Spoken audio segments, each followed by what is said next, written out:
The bulldozer roared loudly toward me, its massive blade tearing through the last patch of my grandfather's old apple orchard like it was nothing but weeds. I stood frozen in disbelief, my boots sinking into freshly torn soil that still smelled like memories. The noise was deafening, but the rage pounding in my chest was louder. I'd been gone just 2 months away settling some family matters out of state, and now, returning to my ranch, the land that had been ours for nearly 80 years. I barely recognized it. Stretched across the horizon were rows of brand new houses, identical, beige, lifeless. My stomach twisted. A man wearing a bright yellow vest waved urgently at me, shouting above the noise, "Sir, you're on private HOA property. You need to leave immediately." Private property? HOA? On my family's land? I didn't budge. Instead, I walked straight toward the towering machines, forcing the driver to stop inches from me. The man in the vest rushed over, yelling something frantic about safety violations. "Who authorized this?" I demanded, my voice shaking with barely controlled fury. "The Willow Creek Estates HOA," he shouted impatiently. "Now please move." "Willow Creek Estates, this is my land," I snapped. "This ranch has been in my family since 1946, he gave me a dismissive look, pulling papers from a clipboard. "Listen, buddy. The HOA bought this property over a year ago. Permits are signed. Go talk to them." My heart sank and boiled at once. HOA? Bought my land? No way. I stormed over to their fancy new clubhouse sitting smugly on what used to be my grandfather's vegetable garden. Inside, sleek wooden counters and overly cheerful receptionists greeted me. "Can I help you, sir?" asked one young woman brightly, her tone irritatingly chipper. "Who's in charge here?" I growled. A side door opened immediately. Out stepped a woman in a sharp suit, holding a clipboard with the confidence of someone used to bossing people around. She had the icy, practiced smile of someone who never loses arguments. "Hello. I'm Linda Chambers, HOA president. Is there a problem?" "You bet there is," I said, voice tight. "You're building an entire neighborhood on my ranch. You've destroyed my orchards, my barns." She cut me off sharply, waving her clipboard like a weapon. "Sir, we legally purchased this land. It's all been documented. If you have issues, consult an attorney." I glared back defiantly. "I never sold it. I've owned this ranch outright since my father passed it down." Linda sighed theatrically. "The previous HOA president handled the purchase directly with your family. The county approved it all. Please, don't cause trouble." She turned away dismissively, like I was nothing but a nuisance. I stormed out, heading directly to the county records office, heart racing with anger. Hours spent digging through dusty archives finally revealed the truth. They hadn't just made a mistake, they'd made a colossal one. Deep in an old property file, yellowed from age, was the original deed to my ranch, signed by my grandfather in 1946, with a protective clause nobody bothered to read carefully. Parcel 219, encompassing all current and future acreage, shall never be subdivided, sold, or annexed without explicit notarized consent from the deed holder and surviving heirs. Any unauthorized development will revert ownership of all improvements directly back to the deed holder. My heart hammered. I read it again, slower, savoring every word. These HOA crooks had built 97 homes, roads, and a clubhouse without my permission. According to this legal clause, every inch they built automatically belonged to me. I made copies, had everything notarized and contacted my attorney, Martin Reed, immediately. When Martin read the documents, he laughed so hard he choked on his coffee. "They built an entire neighborhood on your land without checking the deed restrictions," Martin said, shaking his head in disbelief. "They literally handed you millions in free property. What's our move?" I asked, adrenaline surging. Martin leaned back, eyes twinkling mischievously. "We wait. Let them finish the homes, sell them, bring in families. Every structure they complete becomes legally yours. Let them celebrate first, then we strike." It was the perfect plan. I quietly returned home, pretending to accept defeat. Linda Chambers watched smugly as bulldozers flattened my childhood memories. Neighbors whispered sympathetically, assuming I'd lost everything. But I knew better. Every nail hammered, every window installed, every brick laid brought me closer to reclaiming my land, plus everything they'd built on it. I spent weeks quietly documenting every step, photos, permits, blueprints left lying around. Contractors openly chatted about how rushed the HOA was to sell homes quickly. Linda wanted fast profits, ignoring careful legal checks. The first sold sign appeared. Weeks later, families moved in, unaware of the trap Linda had walked them into. I felt bad for them. Honest people caught in her greed.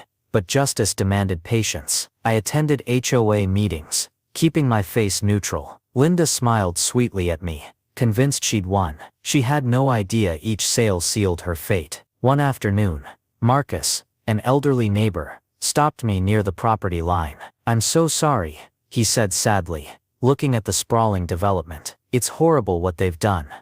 I smiled calmly. "Don't worry, Marcus. Justice is coming." He looked confused, then hopeful. "Do you mean it?" I nodded firmly. "They walked right into their own trap." Marcus grinned, reassured. "I hope you're right." Weeks passed. The last home finally finished, sold, and moved into. Linda Chambers organized a grand ribbon-cutting ceremony, inviting reporters to praise her vision. I received an arrogant invitation myself, one final insult she couldn't resist. The day arrived bright and sunny. Families gathered proudly before the clubhouse, Linda holding oversized golden scissors, smiling broadly. As she sliced the ribbon, cheers erupted. Cameras flashed. She took the microphone, triumphant. "Today Willow Creek Estates stands complete," she announced confidently. "Thanks to our HOA's hard work, we've transformed forgotten farmland into a thriving neighborhood." I stepped forward quietly, holding my notarized deed and a legal notice from Martin in hand. "You're right, Linda," I said clearly. "But there's one thing you forgot. This land is mine, and now, so is every home on it." The crowd fell silent. Linda's face was drained of color. Her smile vanished instantly. She had finally realized her mistake, and it was about to cost her everything. Linda stood frozen, staring at me as though I'd slapped her. The cheerful noise from moments before evaporated instantly, replaced by stunned silence. Homeowners exchanged confused glances, sensing something huge was unfolding right before their eyes. "Excuse me," Linda finally sputtered, eyes wide. "What do you mean yours?" I raised the notarized deed high, letting everyone clearly see the bold legal stamps and signatures. "Exactly what I said, Linda. Every single house you've built here now legally belongs to me." Gasps rippled through the crowd. A middle-aged man stepped forward, eyes nervous behind thick glasses. "Wait, what's happening? We bought these homes." "You bought them from someone who didn't own the land," I explained calmly, facing the worried homeowners. "The HOA built illegally. They never checked the deed. Everything they've built automatically reverted to me the moment construction finished. I'm truly sorry you've been dragged into this." Shouts erupted immediately. People turned on Linda angrily, demanding explanations. Her carefully rehearsed charm shattered into panic. "Don't listen to him. He's lying," Linda yelled desperately. "We have paperwork." I held up my hand, silencing her instantly. The original deed from 1946 states explicitly that any unauthorized construction becomes property of the original owner. "Your paperwork means nothing." A woman holding a small child spoke up, voice trembling. "So what happens to our houses?" Martin Reed stepped forward confidently, legal documents in hand. "That's entirely up to him," Martin explained, nodding toward me. "He could legally evict every single homeowner here." Fearful murmurs filled the air. Parents hugged their children tighter. Linda stood helplessly, realizing she'd lost control completely. But I said firmly, raising my voice above the panic, "I'm not doing that. I have no intention of punishing innocent people for the HOA's greed and carelessness. Your homes are safe." The crowd's relief was instant, washing over faces like cool rain after a drought. Several homeowners actually applauded, gratitude replacing panic. "But the HOA," I continued sharply, eyes locked on Linda, "will face full consequences. They've illegally profited from your purchases, and they'll have to pay." Linda glared at me furiously. "You won't get away with this." Martin stepped beside me, smiling tightly. "Actually, Miss Chambers, he's already gotten away with it. We're filing lawsuits against your HOA, immediately. Fraud, negligence, and illegal land seizure. You personally may face criminal charges." Linda staggered back slightly, eyes wide with terror. "I had no idea." "That's your problem," I replied coldly. "You never did your homework. You saw dollar signs and ignored the law. The crowd parted quickly as two uniformed officers approached, sternly addressing Linda. Miss Chambers, we need you to come with us. She didn't even protest, head bowed in humiliation, as officers escorted her to their cruiser. The homeowners watched silently, a mix of satisfaction and disbelief on their faces. Over the next few weeks, the scandal exploded publicly. News reporters descended, documenting the HOA's massive failures. Investigators discovered Linda had siphoned hundreds of thousands of dollars from homeowner fees into her private accounts. The state attorney's office charged her and 3 other board members with felony fraud and embezzlement. Homeowners swiftly voted out the remaining HOA board, demanding transparency. Several approached me cautiously, offering apologies. One evening, Marcus visited me at home, smiling warmly. "You weren't kidding," he said admiringly. "You really brought them down." I nodded slowly. "They did it to themselves. Greed blinds people." Marcus chuckled softly. "What's next? Are you our landlord now?" I smiled, shaking my head. "I'm no landlord. I want folks here to live peacefully. We'll legally transfer each property deed back to its rightful homeowner fairly and transparently." Marcus looked relieved. "That's incredibly generous of you. It's the right thing to do," I said firmly. "My grandfather believed in honesty and fairness. He'd want me to fix this mess." Over the following weeks, Martin and I worked closely to make things right. We drafted new property deeds, transferring legal ownership individually back to each family, no strings attached. At a large community gathering, I personally handed deeds to grateful homeowners, many tearfully thanking me. "Thank you for saving our homes," the young mother said sincerely, hugging her child tight. "We had no idea we'd been tricked. You shouldn't have been punished for the HOA's greed," I assured her. "Enjoy your home." Life slowly returned to normal in the neighborhood. Linda Chambers pleaded guilty in court, receiving substantial jail time for her actions. The Willow Creek Estates HOA officially dissolved, replaced by a community-led homeowners group with transparent oversight. One afternoon,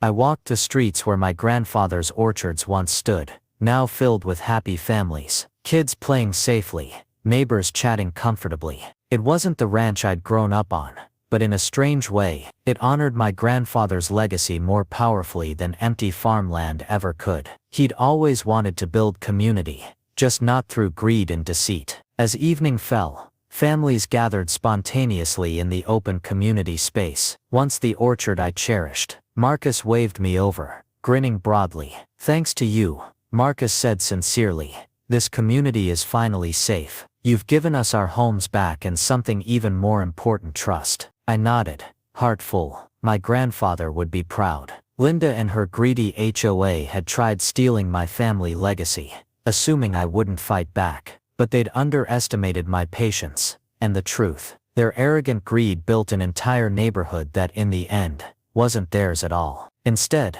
their greed created a lasting lesson about honesty, respect, and doing what's right. Willow Creek Estates had become more than a neighborhood. It was a place built on trust, fairness, and community. Linda Chambers walked right into her own trap. And me? I walked away with justice, knowing I'd protected not just my family's land, but countless homes and lives. Greed tried to steal everything, but truth took it all back. The morning after Linda's public humiliation, I stood outside my farmhouse, sipping coffee as sunlight stretched gently across what used to be my family's orchards. The chaos had settled, leaving behind a neighborhood shaken by scandal, now waking to a new reality. My reality. Martin, my attorney, pulled up beside me, stepping out with a satisfied grin. "You ready?" he asked, holding a stack of folders filled with notarized documents. "More ready than I've ever been," I replied, nodding toward the HOA clubhouse, a structure built illegally on land that belonged to me, land that held my family's history. Together, we walked down the newly paved streets. Families paused mid-task, watching curiously. News spread quickly that something important was happening today. By the time Martin and I reached the clubhouse, a crowd had already gathered, murmuring quietly, hopeful yet anxious. Inside the clubhouse, the remaining HOA board members waited nervously. Without Linda Chambers, they were leaderless, panicked, scrambling for solutions they couldn't find. Good morning, Martin said sharply, placing his stack of papers firmly onto the table. The board members jumped slightly, turning toward us warily. We have important matters to finalize today. The board secretary, John Walters, cleared his throat nervously. We'd like to discuss a settlement, he began shakily. Perhaps we can arrange a compromise. Settlement, I interrupted, calmly shaking my head. You've already lost. There's no negotiation left. John's face paled. What do you mean? People live here now. Families depend on. I'm not here to punish the families, I assured him. I never was. I'm here to make things right. Today, we're transferring legal ownership of every home directly to the families living in them. Free and clear. Stunned silence filled the room. Board members glanced uncertainly at each other, clearly expecting me to seize the properties for myself. You mean, you're not taking everything? John stammered in disbelief. I shook my head firmly. No, the families are innocent victims. They deserve to feel secure in their homes. But as for this clubhouse, and the remaining undeveloped parcels, you built them illegally. They're mine now. Martin handed each board member a legally binding transfer document. These clearly outline that every home currently occupied becomes the sole property of each homeowner immediately, he explained sharply. But every common structure, road and the undeveloped land returns fully to my client. No exceptions. John sighed deeply, defeated. We'll do whatever you say. Just don't hurt the homeowners. Outside, I addressed the assembled neighbors directly. Nervous silence greeted me as I stepped forward, holding up copies of the property deeds. I want to make one thing absolutely clear, I began loudly. Clearly, your homes are yours. No strings attached. The HOA built here illegally without permission, but you shouldn't pay for their greed. The crowd exhaled in relief, applause breaking out spontaneously. Families hugged each other tearfully, tension melting from their faces. But from today forward, I continued firmly, there will be no more HOA control, no more unjust rules, no more unfair fees. You're free to govern yourselves openly, honestly, as a true community. Loud cheers erupted. Marcus beamed from the front, nodding approvingly. A young mother approached, eyes wet with gratitude. Thank you for not taking away our home, she said softly. I don't know how we could have managed. You shouldn't thank me, I replied warmly. This is exactly what my grandfather would have done. Over the next few days, change swept through the neighborhood swiftly. The clubhouse, once a symbol of arrogance and power, was converted into a true community center, managed democratically by residents themselves. Families stepped up willingly,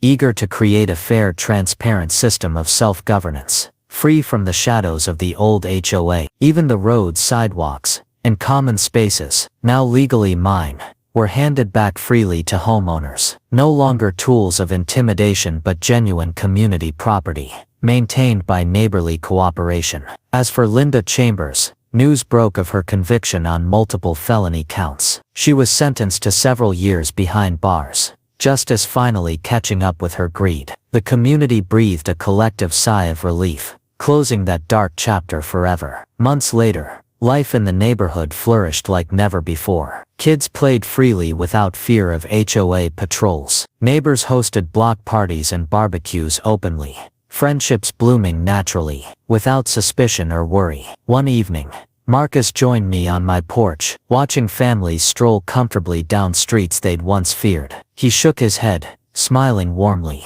Look at this, he said softly. You turned a nightmare into something truly beautiful. I chuckled, taking a slow sip of coffee. All I did was trust the truth. Greed never wins in the end. Marcus nodded thoughtfully. Your grandfather would have been incredibly proud. I glanced toward the open community space. My grandfather's orchard now transformed into a joyful gathering place, vibrant with life, laughter, and friendships. It was different from before, yet somehow exactly as my grandfather would have wanted. He always said this land was special. I mused quietly. He believed in community, fairness, and honesty. Today, I finally see exactly what he meant. Marcus patted my shoulder kindly. You didn't just reclaim your land, you reclaimed the community spirit. That's something special. Long after Marcus left, I sat quietly on the porch, feeling deep peace. Linda Chambers and her HOA cronies tried stealing our legacy,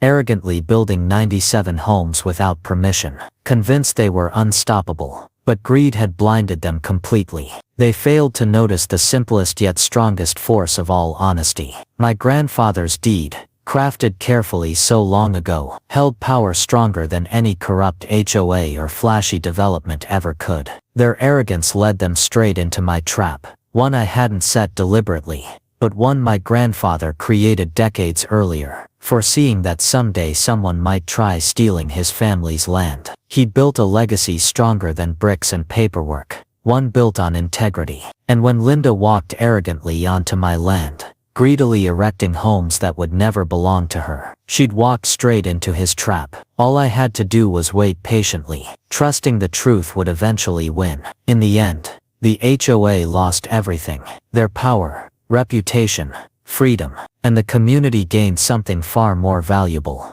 trust, fairness, and unity. Greed tried stealing my family's history, but integrity took everything back, stronger and more powerful than ever. In their arrogance, the HOA built their own defeat, brick by brick, home by home, trap by trap, never realizing that in the end, they'd handed it all directly back to me, exactly where it belonged.